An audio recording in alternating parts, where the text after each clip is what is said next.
교독하겠습니다. 7절 말씀 먼저 봉독하고 마지막 절은 합독합니다.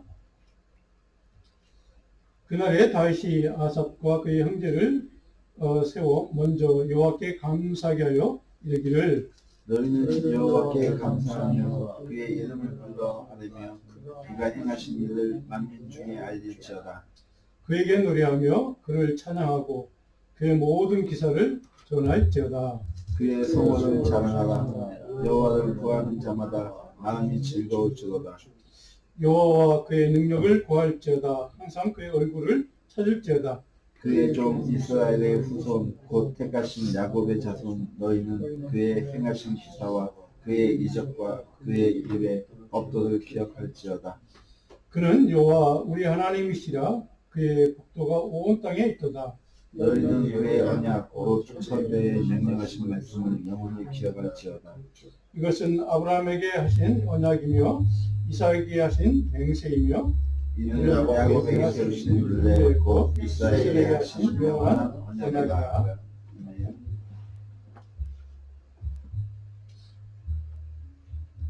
우리 한 1분 20초 정도만 영상 하나 짧게 보고 우리 같이 말씀을 나누도록 하겠습니다. 한 1분 15초 20초 정도까지만 이렇게 보면 될 것 같습니다. 국가조찬기도회 회장 이봉관 장로에 이어 부회장 이배용 권사까지 부정청탁 혐의로 특검의 수사선상에 오르면서 국가조찬기도회 폐지 여론이 확산되고 있습니다. 과거 독재 권력을 미화하고 정치 권력의 치적을 찬양하기 바빴던 국가조찬기도회의 흑역사가 되풀이되고 있다는 지적입니다. 오는 11월 초 57회 국가조찬기도회를 준비 중이던 조직위 활동은 사실상 마비 상태인 것으로 알려졌습니다. 송주열 기자의 보도입니다. 박정희 정권 시절 대통령 조찬기도회로 시작된 국가조찬기도회는 관변기도회라는 오명을 벗고 순수 기도회로 거듭나기 위해 2003년 사단법인 설립에 나섭니다. 사단법인 대한민국 국가조찬기도회는 법인 설립 취지문에서 21세기 하나님께 쓰임받는 나라와 민족이 되기 위해 간절한 기도와 말씀을 실천해 하나님께 영광을 올리고 선교 사역을 끝까지 확산하기 위해 사단법인을 창립한다고 밝혔습니다. 그러나 이런 설립 취지가 무색하게 국가조찬기도회를 이끌고 있는 이봉관 회장과 이배용 부회장이 연이어 부정청탁 혐의로 수사선상에 올랐습니다. 국가조찬기도회가 하나님께 영광을 올리기는커녕 기독교에 대한 부정적인 여론을 확산시키는 중심에 선 겁니다. 윤석열 전 대통령 부인 김건희 씨와 관련한 각종 의혹을 수사하는 국가조찬기도회 회장 이봉관 장로의 최근에 한국에서 나온 뉴스입니다. 네, 한국에 있는 정치 상황과 관련된 기독교계 뉴스인데 한국에서 70년, 80년, 90년대 교회가 한국 교회가 급성장을 하면서 이제 나라와 민족과 우리 한국의 발전을 위해서, 나라의 부흥을 위해서 교회와 모든 목회자뿐만 아니라 모든 성도들이 같이 정치 지도자, 최고 지도자를 포함해서 국회의원들까지 포함해서 이분들 같이 모셔놓고 이제 기도하고 또 나라를 위해서 이렇게 헌신을 약속하고 또 하나님께 도움을 구했던 그런 좋은 전통이 있는 그런 기도회입니다. 우리 1년에 한두 번씩 이렇게 이제 그런 큰 행사로 이렇게 치러지는 그런 기도회 모임이고 그래서 우리가 굉장히 우리 한국 기독교회가 한국 국가 발전을 위해서 많이 또 헌신도 하고 기도도 하고 지금도 물론 기도도 많이 하고 있지만 나라를 우리 정치 지도자들을 위해서 이렇게 기도했던 아름다운 우리 기독교의 전통이죠. 우리 특별히 개신교의 그 아름다운 굉장히 나라를 위한 그런 한국 기독교의 좋은 또 영적인 전통입니다. 자, 그런데 문제는 오늘 우리가 잠깐 보았던 것처럼 교회가 이렇게 점점 성장하고 또 안정이 되어가면서 목회자들이나 교회의 영적인 리더들, 지도자들이 물론 소수죠, 아주 극소수의 특별히 이제 대형 교회 목회자들을 중심으로 해서 교회가 세속화되어 가는 상황, 영적으로 타락하기 시작을 했던 시대가 바로 90년대, 2000년 이렇게 넘어오면서 이렇게 역사가 이렇게 되어 가고 있습니다. 근데 특별히 저 뉴스에서 제가 관심 깊게 본 내용은 뭐냐면 힘 있는 정치 국가 지도자들, 돈 많은 기업인들, 대기업 총수들, 그런 사람들과 또 그런 사람들을 통해서 나라의 발전을 위해서 또 그렇게 하나님이 잘 도와주시도록 또 하나님께서 인도해 주시도록 기도했던 그런 아름다운 신앙의 전통은 오늘날 사라지고 저런 힘 있는 사람들, 돈 많은 사람들, 저런 사람과 결탁을 하고 또 세속화되고 세상의 가치, 세상의 어떤 사람들과 똑같은 그러한 목표를 가지고 기독교의 지도자들이 영적으로 흔들리기 시작하는 그런 우리 한국교회 부정적인 모습을 우리는 잠깐 보았습니다. 교회가 빛과 소금의 역할을 세상에 이렇게 하게 되고 또 나라와 민족을 위해서도 그런 복음으로 또 하나님의 역사를 이루도록 기도하는 것, 물론 굉장히 필요하고 좋은 일이고 또 마땅히 우리 성도로서 해야 될 일입니다. 그런데 오늘날 소수의 목회자나 교회 지도자들, 영적 리더들이 이런 세상 사람들과 똑같은 만몬주의적인 그런 세속주의 가치에 물들고 거기에 빠져들고 또 그래서 그것들 때문에 우리 예수님이 말씀하신, 가르쳐 주신 세상의 약한 사람들을 위한 긍휼과 사랑과 자비의 마음으로 그들에게 다가가는, 그들의 사랑을 베푸는 이런 복음의 가르침보다는 세상에 권력 있는 사람들, 돈 많은 사람들, 사실 명망이 아주 높은 사람들, 그런 사람들이 이렇게 교회에 들어오고 또 특별히 대형교회를 중심으로 그런 사람들이, 정치인들을, 힘 있는 사람들이 이 교회에 들어오면서 많은 목회자들도 거기에 그 사람들과 유착하고 그리고 이제 결탁을 해서 일어난 일이 바로 아까 우리가 보았던 그런 일들입니다. 교회 리더들, 물론 그분들은 목회자는 아니지만 그런 그들 돕는 목회자를 포함을 해서 교회 영적 리더들이 어느 날 어느 순간 자기도 모르게 그런 사람과 가까이 지내다가 보니까 로마 시대, 우리가 잘 아는 로마 황제 시대에 힘의 논리로 무장한 황제의 논리, 권력의 논리, 이런 거에 빠지고 또 영원한 참된 하나님의 말씀의 가치를 예면하고 포기하던 그런 시대가 이렇게 우리 한국교회도 있습니다.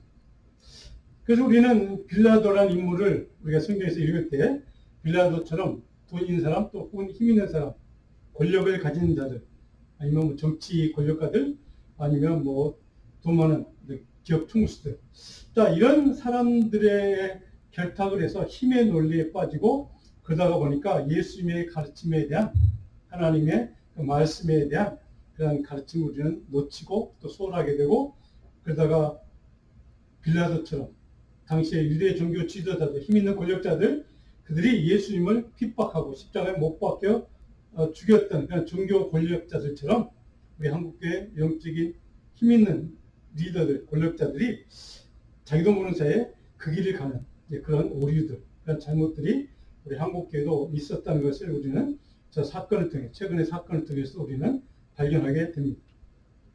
우리 한국교회의 목회자 한 사람으로 또 굉장히 부끄럽고 또 민낯을 드러내는 저 모습 때문에 우리 모든 한국교회 크리스찬들이 굉장히 좀 세상 사람들에게 또 수치도 당하고 욕을 먹는 그런 상황을 우리는 지금 지나가고 있는 그런 시대적인 상황입니다. 자, 그런데 저분들의 물론 누구든지 그럴 수 있죠. 우리 사람은 인간이든 어떤 인간이든 그럴 수 있을 텐데, 제가 저분들의 삶을 통해서 발견하게 된 또 심각한 영적인 문제 한 가지가 있다면, 저분들이 드렸던 그 국가 조찬 기도회라고 하는 기도회가 정말 하나님이 기뻐 받으시는, 하나님을 경배하는, 하나님을 두려워하는 예배였을까? 저는 거기에 제 관심이 있습니다. 세속주의에 빠져서 자기도 모르는 사이에 힘을 숭배하고 경배하고 하나님을 경배하고 찬양하기보다는 세상의 권력과 돈과 힘을 섬기는 우상 숭배의 예배는 아니었을까? 이런 굉장히 마음속에 큰 부담감 있는 질문을 하게 됩니다. 어쩌면 겉모습은 하나님을 예배하지만 영과 진리는 다 사라지고 그들 마음 중심은 오직 힘, 권력, 그것을 추구하고 숭배하는, 하나님보다 오히려 더 그것들을 탐하고 그것들을 더 숭배하고 두려워하는 그러한 우상 숭배의 그런 모습들. 자, 이런 질문을 하면서 저는 또 제 자신의 한편 마음속에 이런 질문을 합니다. 그러면 나에게는, 우리에게는 그런 만몬주의적인 세속주의적인 그러한 잘못된 신앙의 모습은 전혀 없다고 자신 있게 얘기할 수 있는가? 우리 자신은 정말로 세상과는 달리 하나님 앞에서 하나님만 오직 경배하고 예배하고 찬양하는 참된 예배자의 삶을 우리는 살고 있는가? 오늘 이 질문이 바로 제가 오늘 말씀의 전체의 주제를 같이 다루게 된 동기고 또 말씀을 통해 도대체 우리가 어떻게 하면 성경적인 예배, 참된 예배를 우리가 하나님 앞에 올려드리는 참된 하나님의 사람, 신앙인 예배자가 될 수 있을까 하는 것을 좀 같이 나눠보려고 합니다. 우리가 잘 아는 말씀 요한복음 4장 23절로 24절 예수님의 예배의 원칙을 가르쳐주는 말씀입니다. 같이 한번 읽어봅니다. 아버지께 참되게 예배하는 자들 온영과 진리로 예배할 때가 오나니 곧 이때라. 아버지께서는 자기에게 이렇게 예배하는 자들을 찾으시느니라. 하나님은 영이시니 예배하는 자가 영과 진리로 예배할 것이다. 여기서 예배하다는 동사 헬라 단어에 바로 이 단어의 본래 의미는 납작 엎드린다는 뜻입니다. 당시 로마 시대 종들이 노예들이나 종들이 주인이 오면 주인을 맞기 위해서 납작 땅에 엎드려서 그 주인의 발에 입을 맞추고 환영하는 받아들이는 그런 태도, 그것이 바로 예배하다는 단어 속에 들어있는 정확한 의미입니다.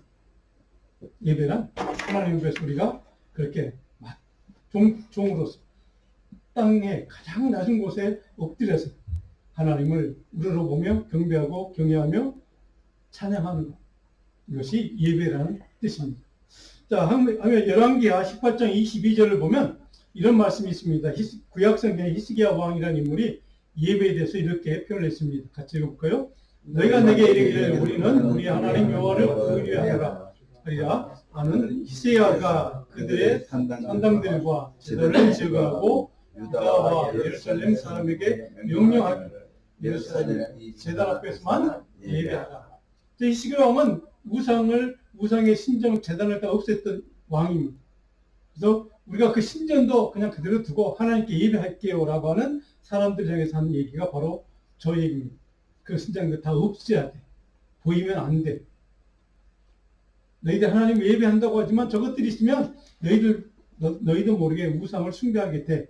이제 그런 말을 하면서 바로 이런 얘기를 하는 겁니다. 그래서 오직 이곳 하나님의 전에 와서 하나님의 성전에서만 예배해야 돼. 자, 그런데 열왕기하 18장 바로 앞에 22절 바로 앞에 보면 이 5절로 7절을 보면 이렇게 고백합니다. 자기 자신의 신앙 고백이기도 합니다. 제가 읽어봅니다. 히스기야가 이스라엘 여호와 하나님을 의지하였는데 곧 그가 여호와께 연합하여 하나님께 연합했다. 하나님과 하나 되었다. 그에게서 떠나지 않고 그리고 계명을 지켰다. 여호와께서 그와 함께 하시며 그가 어디로 가든지 형통하였다. 자, 이 히스기야라는 인물은 자기 자신의 개인적인 신앙의 삶을 통해 예배의 경험을 통해 하나님을 예배하는 것이 무엇인가를 정확히 이해했던 인물입니다. 여호와를 의지하는 것, 그리고 하나님과 연합되는 것, 그리고 하나님을 결코 떠나지 않는 것, 그리고 하나님의 말씀, 계명을 지키는 것. 이것이 참된 예배라는 뜻입니다. 자, 그런 예배의 삶을 경험했던 히스기야가 바로 저렇게 얘기하는 오직 하나님을 향한 하나님의 전에서만 예배해야 해요. 모든 우상 신전들 그런 그 모든 것들은 다 철폐해야 돼라고 그것들을 없앴던 인물이기도 합니다.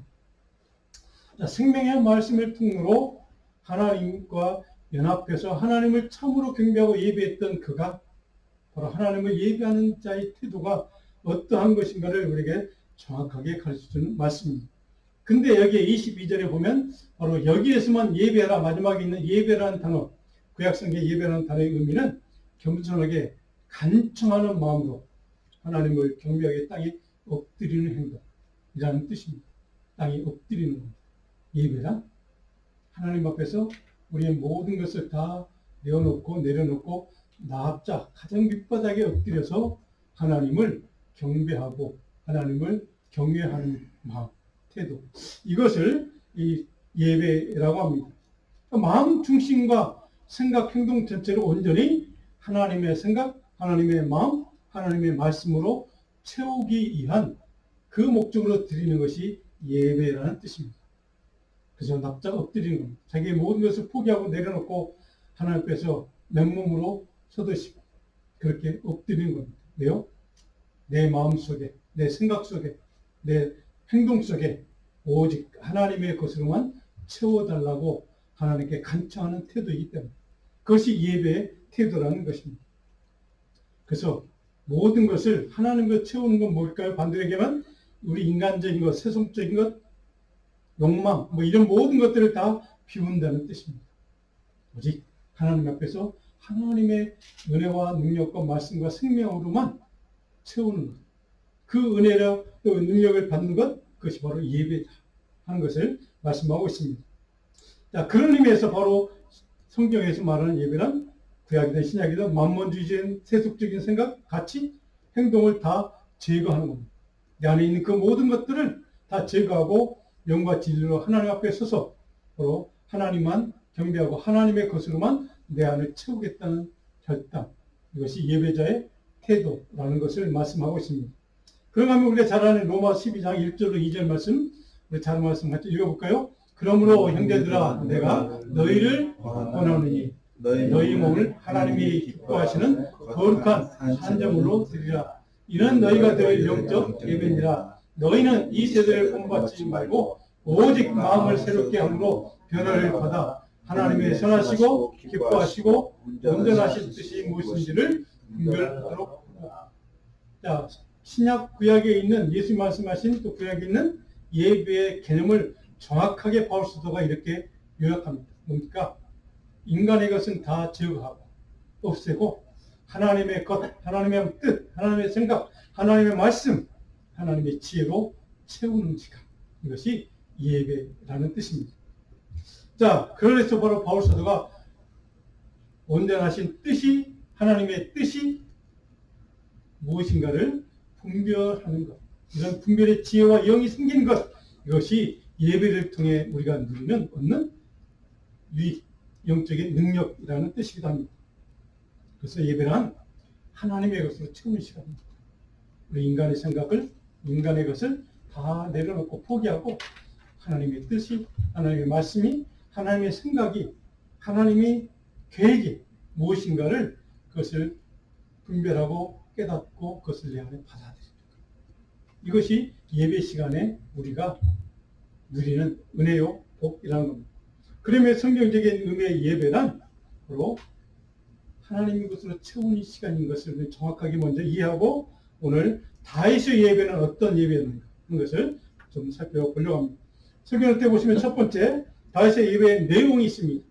자, 하나님께 감사와 찬양과 선포의 삶을 산 것이 바로 다윗이었다라고 정리를 했습니다. 오늘 본문 7절로 10절에 보면 이렇게 기록되어 있죠. 7절에 그날의 다윗이 여호와께 감사하겠다라고 되어 있습니다. 8절에 보면 그의 이름을 불러하려며 그가 행하신 일은 만민 중에 뭐하라고요? 알릴지어다, 선포한다는 뜻입니다. 그 다음 9절에 보니까 그에게 노래하며 그를 찬양, 감사와 찬양과 선포, 이것이 다윗이 드렸던 예배의 구체적인 예배를 형성하는, 예배를 구성하는 내용입니다. 자, 그런 의미에서 감사와 찬양과 선포, 특별히 감사와 찬양은 우리도 아까 우리 찬양팀 통해서 우리 찬양 드렸고 또 감사도 합니다. 그런데 우리가 오늘 특별히 좀 기억하고 생각해야 될 주제가 하나 있습니다. 우리가 드린 예배를 통해 우리는 무엇을 자랑하고 드러내고 선포하는가? 이것이 오늘 제가 여러분 같이 나누고 싶은 주제입니다. 아까 우리가 보았던 국가조찬 기도회에서 그 예배를 통해 그들이 나누고 선포했던 것은 무엇이었을까? 하나님이었을까? 세상의 힘이었을까? 권력자의 이름이었을까? 오늘 이것이 우리가 예배를 드릴 때마다 깊이 묵상하고 생각해야 될 주제입니다. 우리는 예배를 통해 무엇을 선포하고 드러내야 하는 것일까? 다윗의 예배는 바로 그 예배를 통해 제가 설교할 때 적어놨습니다. 거룩하신 하나님의 이름, 구원의 은혜, 그리고 신약적인 표현하면 복음을 선포하는 예배. 이것이 예배의 구체적인 내용이라는 겁니다. 우리가 예배에서 선포해야 될 것은 하나님의 이름을 선포하고 바로 구원의 은혜를 선포하고 그리고 그리스도의 복음을 선포하는 것. 이것이 참된 예배의 내용이어야 한다는 뜻입니다. 거기는 인간의 이름을 드러내는 것, 자랑하는 것, 인간의 어떤 권력의 힘을 자랑하고 드러내는 것, 어떤 누군가의 이름을, 특정한 사람의 이름을 드러내는 자리가 아니라는 뜻입니다. 예배는. 그래서 아까 우리 영상에 보았던 그 국가 초창기도에는 당시의 최고 권력자인 대통령을 모셔놓고 그리고 그 대통령을 칭송하는 그런 예배들입니다. 역사적으로 그 초창기도에 보시면 말씀을 전하는 분, 기도하는 분 대부분 다 똑같습니다. 하나님은 없습니다. 하나님이 도와달라고 기도는 하지만 하나님의 이름을 선포하지 않습니다. 복음을 선포하지 않습니다. 그것이 문제입니다. 오늘 이 3절에 보니까 이렇게 기록되어 있습니다. 온 땅에 여호와께 노래하며 그의 구원을 날마다 구원을 선포하라. 하나님의 구원을 선포하라는 것이 예배의 내용이라는 겁니다. 하나님은 바로 우리가 예배를 통해 하나님으로 채우는 동시에 하나님의 구원의 은혜를 선포하는 것, 오늘 신약에 표현하면 십자가의 구원의 은총을 선포하는 것, 십자가의 능력, 보혈의 능력을 선포하는 것, 그 복음을 선포하는 것이 참된 예배의 내용이라는 뜻입니다. 그래서 그 복음의 내용이 없는 예배는 그것은 가짜 예배라는 뜻입니다. 그리고 24절 마지막에 보니까 그의 영광을 모든 민족 중에 그의 기이한 행적을 만민 중에 선포할지어다. 하나님을 선포하는 겁니다. 하나님의 일을 선포하는 겁니다. 하나님의 기적을 선포하는 겁니다. 하나님의 능력을 선포하는 겁니다. 하나님의 그 하신 우리를 위해 도우셨던 그 기적의 역사를 선포하는 것이 예배라는 겁니다. 예배를 통해 선포할 것은 바로 하나님이 우리를 향해서 우리를 위해서 해주신 역사, 기적, 능력, 은혜를 선포하는 것이 참된 예배라는 뜻입니다. 그렇다면 오늘 우리가 깊이 생각해야 될 것은 우리의 예배는, 나의 예배는, 예배에 대해서 내가 예배에 참여할 때마다 드리는 그 예배는 정말 하나님으로 하나님의 이름을 선포하고 하나님의 능력을 선포하고 하나님의 은혜를 선포하는 예배인가. 그런 관점에서는 우리 한국교회 목회자, 미국교회 목회자들 가운데 많은 분들이 세속주의적인 그런 설교의 내용들을 보면 참 마음이 아픕니다. 하나님의 말씀을 말하지만 거기에는 복음을 선포하지 않습니다. 오늘 여기에 우리 기독교의 문제의 근원적인 문제가 바로 거기에 있습니다. 교회가 세택한다, 교회가 부흥하지 않는다, 퇴락한다, 타락한다. 그 근본의 원인 한 가지. 그것은 예배가 하나님으로 채우지 않고 사람으로 채워지기 때문에 그렇습니다. 그리고 하나님의 복음, 구원의 은혜를 선포하지 않기 때문에 그렇습니다. 이것이 오늘 우리들이 깊이 반성하고 점검해야 될 그런 영적인 문제입니다. 그래서 우리가 늘 예배 시간마다 제가 늘 기도하고 점검하고 예배 바로 전에 제가 기도하는 제목은 그 예배를 통해서 제 말씀, 제가 증거하는 그 하나님 말씀의 증언의 시간을 통해서 사람이 아닌 하나님의 복음이 예수 그리스도의 복음만 선포하게 하도록 저는 늘 기도하고 저는 예배를 시작합니다. 왜요? 예배는 하나님이 드러나는 시간이기 때문입니다. 하나님을 높이는 시간이기 때문입니다. 내가 힘이 있다, 아니면 내가 힘 있는 사람과 친하다, 내가 권력 있는 사람, 돈 있는 사람, 명예가 많은 사람과 내가 친밀한 관계에 있다. 그래서 그 사람이 가진 힘과 명예와 권력도 나도 갖고 있어라고 착각한 잘못된 그런 생각들. 자, 이런 것들과 그런 것들을 다 싸워서 그런 걸 다 쳐내고 하나님 앞에 가장 자기 자신을 낮추고 그래서 하나님의 능력과 말씀과 생명과 호흡으로 나를 채워준다. 그렇게 하나님의 은혜를 간구하는 시간. 그래서 하나님의 거룩하신 이름을 선포하는 시간. 하나님의 복음을 자랑하는 시간. 그런 것이 참된 예배자의 태도라는 것입니다. 오늘 설교 두 번째 보면 그러면 그 예배를 통해서 추구해야 될 은혜가 있습니다. 그건 무엇일까? 하나님의 능력을 구하는 겁니다. 그리고 하나님의 얼굴을 찾는 겁니다. 하나님의 말씀을 기억하는 겁니다. 이것이 다윗이 드렸던 예배였고 예배 태도였고 예배 내용이었습니다. 그런 바로 오늘 본 말씀에 하나님의 능력을 구하라. 그리고 하나님의 얼굴을 찾으라. 그리고 하나님의 말씀을 기억하고 예배를 통해 우리가 구해야 될 은혜는 바로 이것이라고 우리에게 가르쳐 줍니다. 11절에 보니까 여호와 그의 능력을 구할지어다 항상 그의 얼굴을 찾을지어다. 능력을 구하고 그의 얼굴을 찾는 것이 예배라는 뜻입니다. 하나님을 찾는 겁니다. 하나님의 능력을 구하고 하나님의 은혜를 구하고 하나님의 도우심의 손길이 내게 있도록 하나님의 그 간절한 마음으로 하나님께 은혜를 구하는 마음, 그리고 하나님의 얼굴을 찾는 것, 하나님을 갈망하는 겁니다. 하나님을 정말 만나기를 소원하고 간절히 구하는 바로 이 갈망하는 마음으로, 간절한 마음으로 예배를 드리자는 겁니다. 이것이 다윗이 우리에게 가르쳐주는 교훈입니다. 이게 능력을 구한다는 말은 온 마음과 관심을 집중해서 누구에게요? 저는 것이 하나님께 집중하는 겁니다. 그래서 하나님이 가지신 능력과 힘과 권능을 우리에게 부어주시도록, 내게 임하게 해주시도록, 나를 도우시도록 그렇게 구하는 겁니다. 얼굴 찾는다는 것은 야복강가에서 우리가 잘 아는 이 야곱이 천사와 씨름해서 싸워서 하나님의 은혜를 얻었던 그 순간처럼 그런 마음으로 하나님의 은혜를 간절히 구하는 마음으로 예배를 드리라는 겁니다. 그것이 참된 예배자의 태도라는 것입니다. 다윗은 그렇게 하나님을 예배했다는 것이죠. 그런 마음으로 하나님을 갈망하고 찾을 때 하나님이 그의 삶에 여러 가지 우리가 잘 알고 있는 그런 기적과 의와 도움을 베풀었던 것을 우리는 잘 알고 있습니다. 세 번째로 다윗이 예배에서 구했던 은혜는 12절로 13절에 보니까 이렇게 얘기되어 있습니다. 너희는 그의 행하신 기사와 이적과 그의 입의 법도를 기억할지어다. 15절에 보니까 말씀을 영원히 기억할지어다. 하나님의 말씀, 그것을 기억하는 겁니다. 여기에 기억한다는 말은 이 히브리 단어의 자카라는 동사의 이 말은 뭐냐면 하나님께 돌판에 십계명을 새겨주신 것 여러분 잘 아시죠? 모세가 신에서 올라가서 돌판에 하나님의 십계명을 새겨주신 것을 들고 내려왔던 그 돌판에 새겼던 말씀처럼 우리 마음 중심에 우리 심령 속에 하나님의 말씀으로 새기라는 겁니다. 그래서 그 말씀을 늘 기억하라는 겁니다. 그 말씀을 늘 떠올리라는 겁니다. 그 말씀을 늘 묵상하고 생각하라는 겁니다. 그리고 그 말씀을 늘 자랑하라는 겁니다. 그런 의미에서 기억하라는 뜻입니다.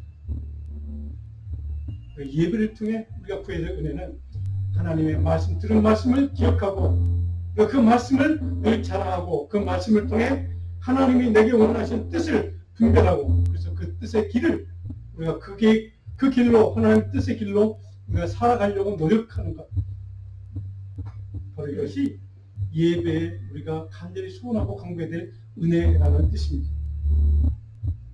사랑하는 성도 여러분, 하나님의 말씀으로 채우고 기억하는 뜻은 뭘까요?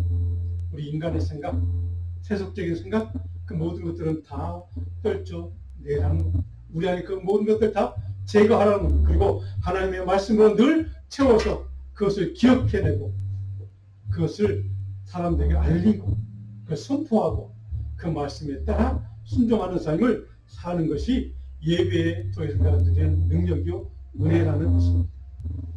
사랑하는 성도 여러분, 우리의 예배는, 여러분의 예배는 어떻습니까? 오늘 우리가 아무것도 이 말씀처럼 참된 하나님 앞에 겸손한 믿음으로 엎드려서 드리는 예배, 하나님을 선포하는, 하나님의 말씀과 그리스도의 복음을 선포하는 예배, 하나님의 것을 온전히 채우는 예배. 이것이 오늘 저와 여러분의 예배가 되기를 간절히 축복하고 소원합니다. 결론적으로 오늘 제가 마지막에 이렇게 적어놨습니다. 하나님의 영광을 위해서 그럼 우리는 예배자로 어떤 삶을 살아야 하는가? 경배의 삶을 살아야 합니다. 그래서 27절에 보니까 전교와 여호와의 그의 앞에 있으며 28절의 영광과 권능을 여호와께 돌릴자다, 여호와께 돌릴자다, 29절의 영광을 그에게 돌릴자다. 그리고 여호와께 경배할자다. 이것이 우리 신앙인의 삶, 하나님의 백성들의 삶의 은혜요, 능력이요, 축복이요. 사명이라는 뜻입니다.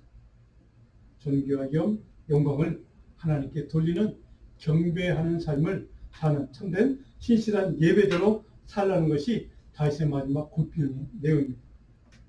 오늘 제가 여러분도 아시는 분이 있을 것 같은데 우리 CCM송 가운데 하나가 주님의 큰 영광 받으소서 라고 하는 제목의 찬양이 있습니다. 한번 내용을 가사만 한번 우리 같이 한번 읽어볼까요?